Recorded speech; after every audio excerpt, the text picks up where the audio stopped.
Welcome to Beer, Bourbon, and Games. I am your host, Chris, and today on the channel, we are going to talk about The Last of Us 2. Now, if you watched my unboxing video, you know that I am a huge fan of The Last of Us.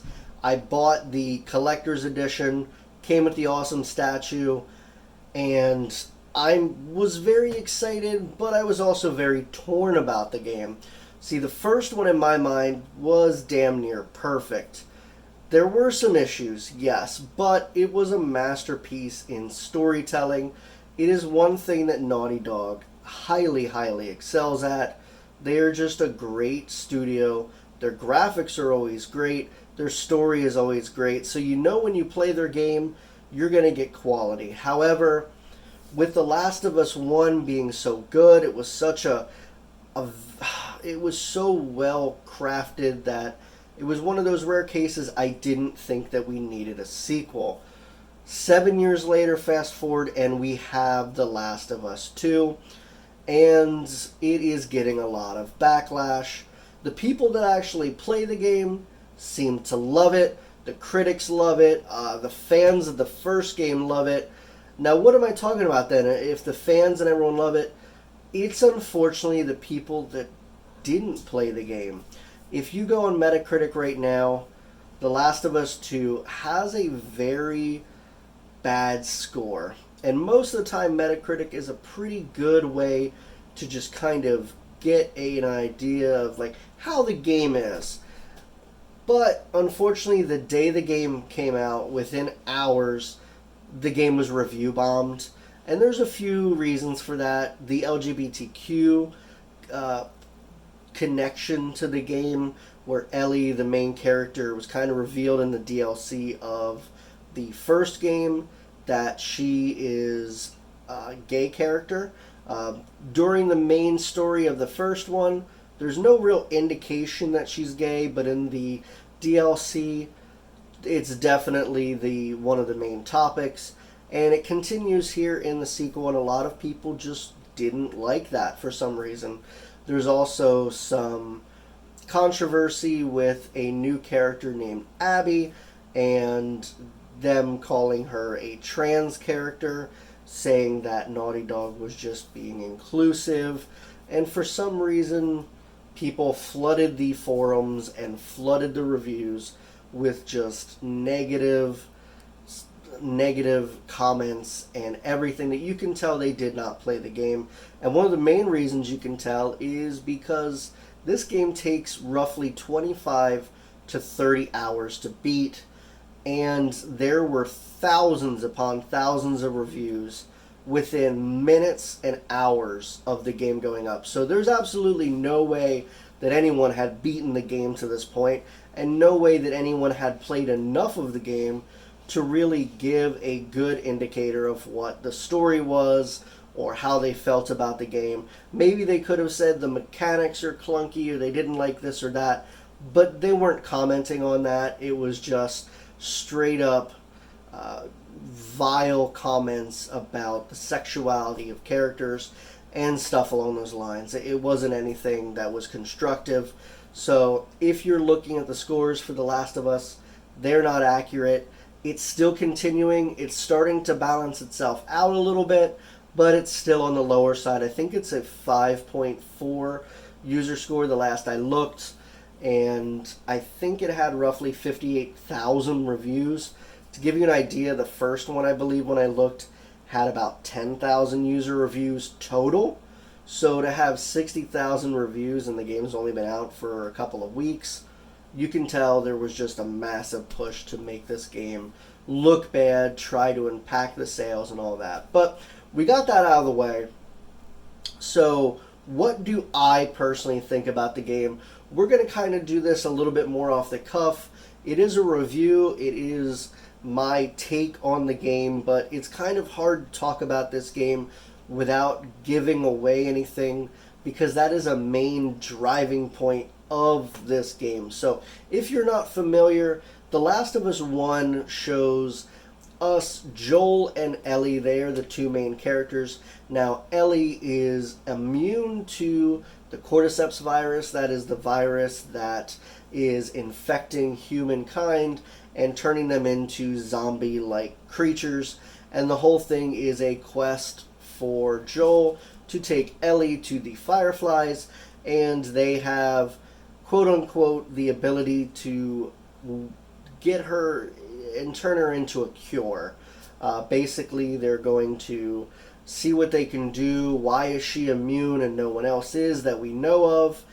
And hopefully we can go ahead and save humanity. Now, unfortunately, Joel finds out that in order for them to extract this virus or learn enough about it, they're going to have to kill her. She is going to be sacrificed for the greater good. Instead of saving humanity, he decides to be selfish and he kills all of the doctors that are in the room. He takes Ellie out of the hospital, basically slaughters everyone that gets in his way, and takes her back to Jackson, where it's kind of their home base and where his brother is settled. So he lies to her on the way home, says that they ran some tests. Turns out that there's nothing they can do. There's no possible cure, and he doesn't want her to know the truth of that matter. So that is the first game, kind of in a nutshell. The Last of Us 2 picks up 4 years roughly after The Last of Us 1.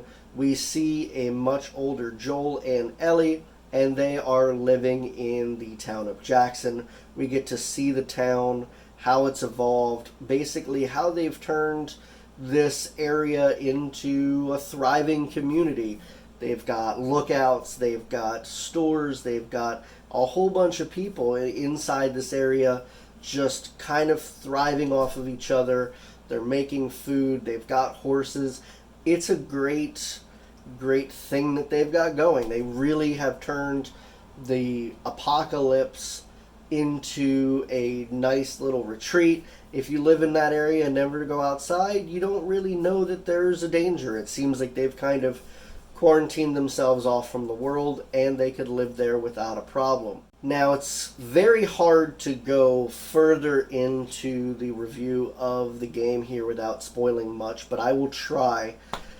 The game focuses mainly on revenge. As you can tell from the trailers that they have released, something has happened that has triggered Ellie to want to get revenge. You see a very angry Ellie. You see that she is driven by something very big. I won't tell you what that is. I want you to go ahead and play it.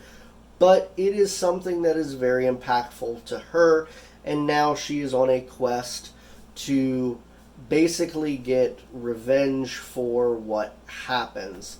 So you find yourself traveling from Jackson to Seattle to go ahead and attempt to get this revenge. On the way, you meet a varying cast of people, and the game absolutely looks gorgeous. There's a lot of different environments. There's city, there's jungle, there's a lot of water. There's some new features now, like you can swim. The mechanics in the game have been upgraded a little bit from the old one. The stealth is still there. That plays a major role in the game. And I feel like they've tweaked the gameplay a little bit where stealth is a little bit more important, because I finished the game roughly it was 29 hours and 59 minutes. I was right on the cusp. And I played it on normal. I wanted to have somewhat of a challenge because there were 2 difficulties below, but I didn't want to go too extreme, because one of the things that it changes is the level of resources and ammunition and all that stuff that you will find. And I found that even on normal, if I would try to go guns blazing, I'm going to very quickly run out of ammunition, Molotovs, everything like that. There were a few times where I was forced. I kind of came out of cover. Something happened. Maybe someone saw me. Whatever it might have been. There are some forced fights in the game where you can't get through it. But every once in a while, I tried to do as much as I could to go stealth, and I highly recommend that. So they have worked on the stealth mechanics a little bit. There is a big issue, though, with the game. It's something that was present in the first one. They didn't really fix it in the second one. And that is the partner AI. It's one of the only negatives I have really to say about the game is the AI of your companions. In the first game, you would play as Joel pretty much the entire thing. And Ellie was always there, and sometimes she did some really stupid stuff. She would run in front of enemies. She would basically try to hide, but would be in plain sight.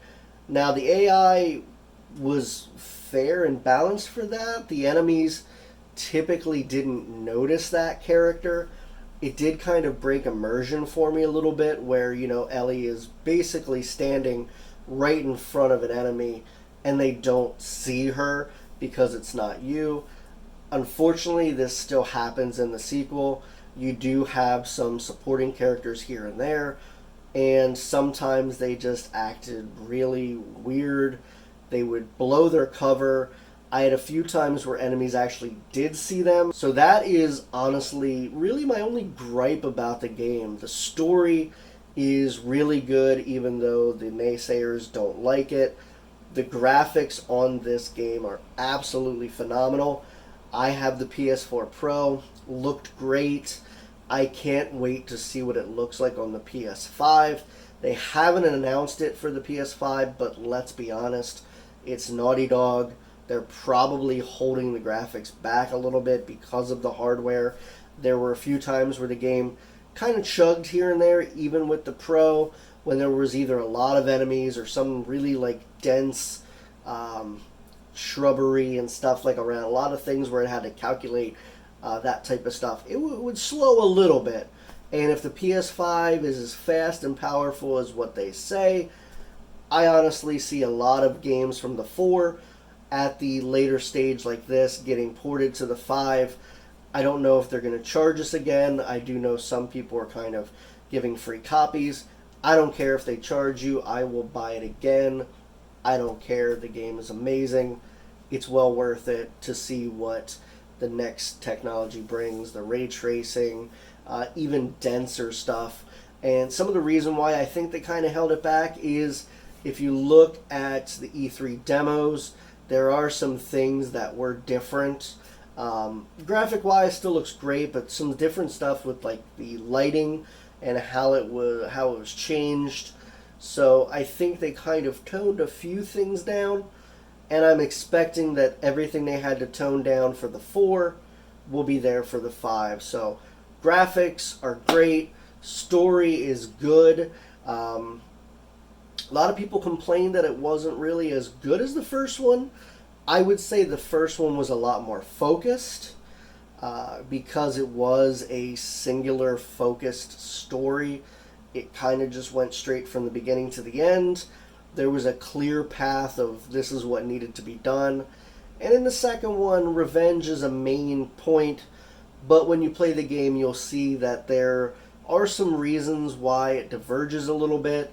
There's, I can't give it away, I can't really say what I'm talking about, but the story, it could be considered not as good just because of that, the way they have to bounce it around.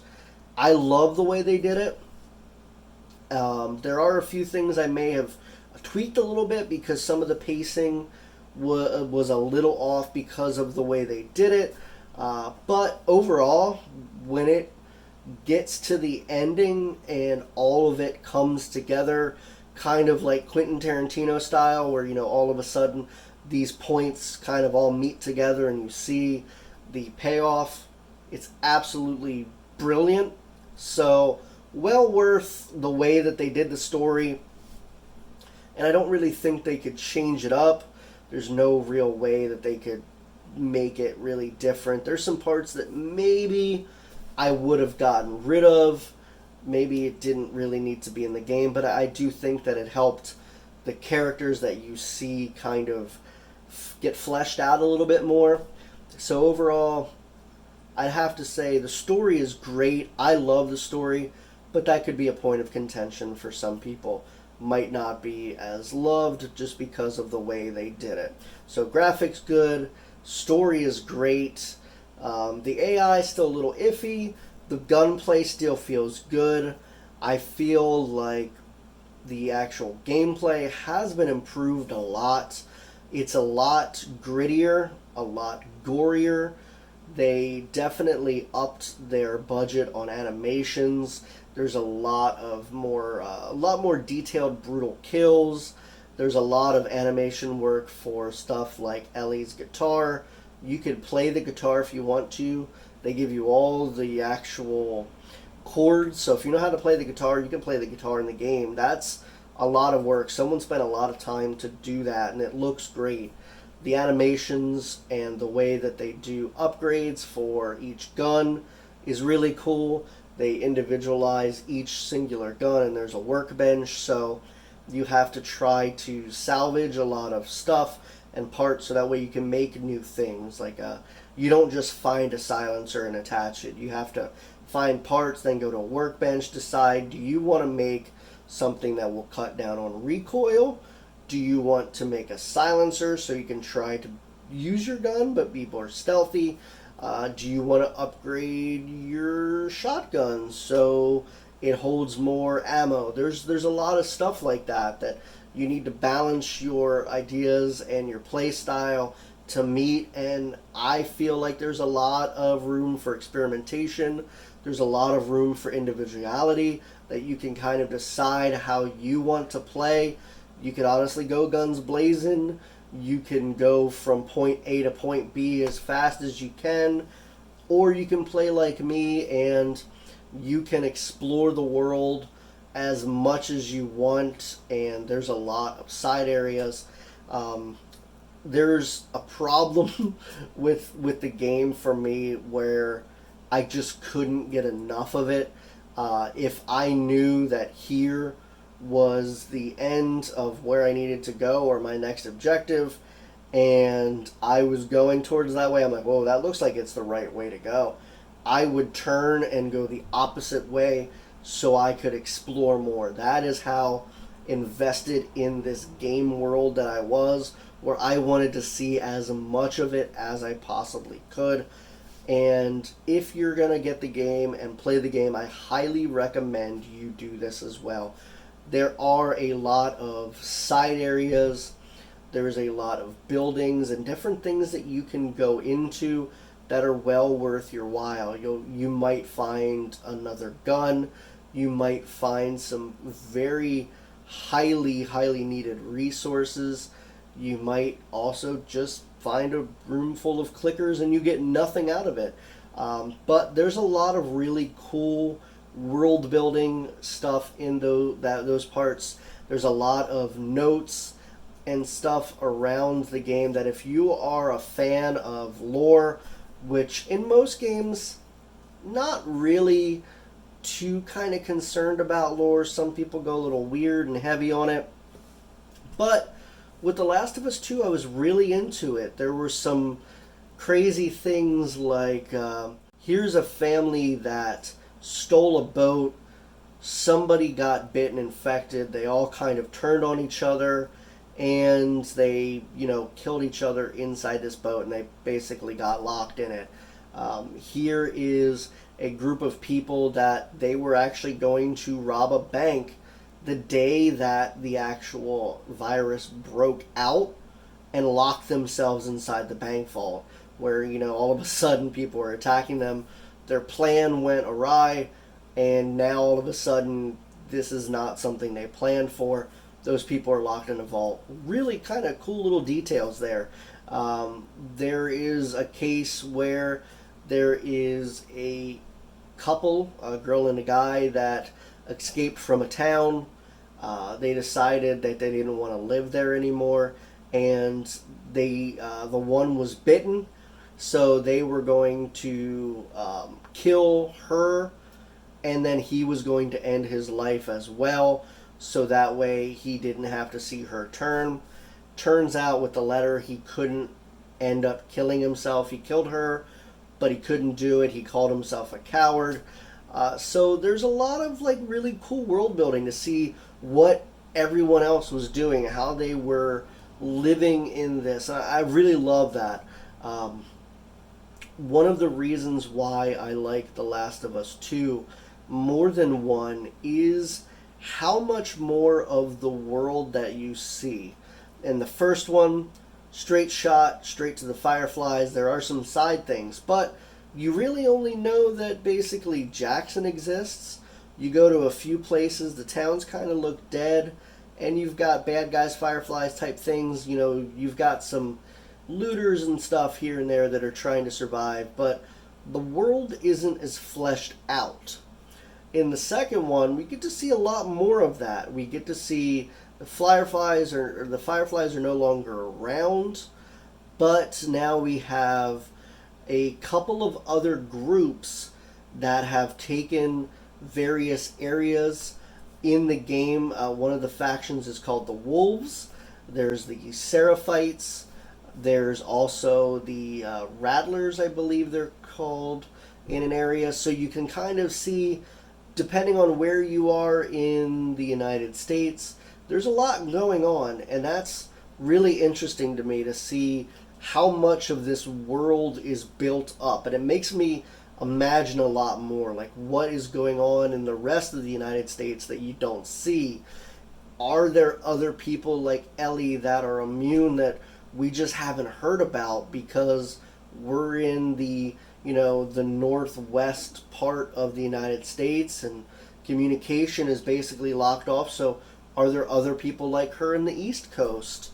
Are there other countries suffering from this? You don't really hear much about overseas, like China, Europe, India, Africa. There's so much of the other parts of the world, even South American stuff, you don't hear anything of. So there's a lot of room that if they wanted to ever make a third, fourth, maybe follow other characters, shift perspectives like Far Cry does, where it's in the same world kind of, but not necessarily the same. We could potentially see a Last of Us 3, 4, 5 and not play as Ellie. Maybe we play as some other character that they're trying to get somewhere because they've got some immunity. Who knows?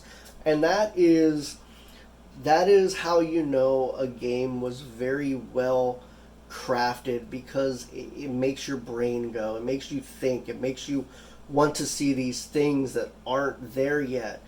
That is why I love The Last of Us. It's a very real situation.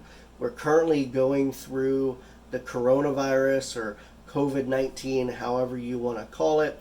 And there's a lot of people getting sick. It shows how quickly something can pass around the entire world, where if maybe it was something that was potentially more of a biological weapon, it could very quickly kill a lot of population. It could mutate people. So it's not that far off in the realm of what is possible. And you get to see how the society and the world breaks down. And when society and lawlessness happens, things kind of go back to just the way they are in The Last of Us. You just have rebel groups show up. You've got people that just want to survive, and they'll do whatever they can to just survive another day. And it's an absolutely awesome concept, done so well. There's been so many other zombie games out that are just mindless. Uncharted team, the Naughty Dog people, they know how to make a game. They don't rush things, and that's why they are my favorite studio. Just an amazing overall game. I know this review wasn't very, I won't say, it's kind of scattered around, only because I can't talk about the game much. I don't want to give away spoilers. I want you to play this game if you haven't already. I want you to build and base your own opinion on your personal experience. I was very connected to this game. I absolutely loved it. The only flaw really was the AI in the game, and the story maybe the way it wasn't patterned off the way it could have been. maybe that's a slight negative for some people. But overall, the AI is kind of the only thing that I would knock. To me, this game is just a masterpiece. I absolutely loved it. I can't give it a 10 out of a 10, even though I really want to. People complain because I said there's some flaws. So I'm going to give this, honestly, I'm going to give it a 9.6. Very good game. I think that there's some stuff that maybe they might improve upon it. Maybe they'll improve the AI in the PS5 version if they do it. But overall, I still think there's a little bit of room for improvement, the way they can do some different things. So I think a 9.6 is very fair. It's an absolutely great game. High on my list. I love the series, so I was hopeful that this game was not going to ruin the series for me. Thankfully it didn't, so I am very thankful for what they were able to accomplish. Neil, the rest of the team, congratulations on what you were able to do. All of the mocap actors, everybody that did the lines, the coders, everything, congratulations on the work that you were able to accomplish. I know right now you're getting attacked by a lot of people. It's unwarranted. Don't listen to them. I know I'm a small channel. You probably will never see this, but hold your head up high. You made an incredible game, and that's all you need to know. People that actually appreciate video games and aren't offended by every little thing in the world, we're out here. We love the game. Keep doing what you're doing. Hopefully you liked the video. Not a typical review. Again, couldn't spoil things, didn't want to spoil it. Please go out and play it, rent it, borrow it, whatever you can. If you're new to the channel, think about hitting that like button. Hit the subscribe button. Maybe watch some of my other stuff where I was able to talk a little bit more about the game. Games in depth, beer, bourbon, whatever you're into. If you've played the game or you've played the first one or you just want to leave a comment, put that down below. I do love hearing from you guys. I like to see what you think of the game as well. Whether or not you think my review was fair, or if you just want to put whatever down there, I don't care. I take the time to answer every comment, so I look forward to you guys putting those down there. It is really fun for me to kind of engage with my community, so please feel free to do so down there, but don't ever feel like you have to. But guys, until next time, I will catch you back on the next Beer, Bourbon, and Games.